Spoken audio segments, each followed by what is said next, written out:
जावलिया Sargodha deputy commissioner Sargodha Mohammad Asghar जिया ने DCR अमीर हसन के हमरा तहसील हेडक्वार्टर अस्पताल शाहपुर का मुआयना किया। पहले से इतला होने के बावजूद अस्पताल में एक नर्स के सिवा कोई अमला मौजूद नहीं था। अस्पताल के कमरों, बरामदों और वार्ड्स में तमाम लाइट्स रोशन थी और पंखे फुल स्पीड से चल रहे थे। अस्पताल में सफाई के नाकिस इंतजाम पर डिप्टी कमिश्नर सरगोदा ने सख्त बरहमी का इजहार किया।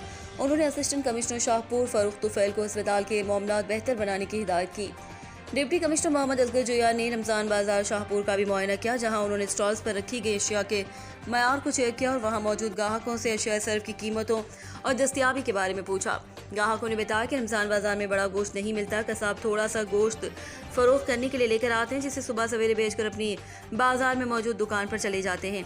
डिप्टी कमिश्नर ने मरकज़ खरीद गंदम का भी दौरा किया, जहां AFC महर अफजल ने बताया कि किसानों को बारदाना तकसीम किया जा रहा है, जबकि गंदम की खरीद शुरू कर दी गई है। अब तक 10,000 बोरी गंदम खरीद हो चुकी है।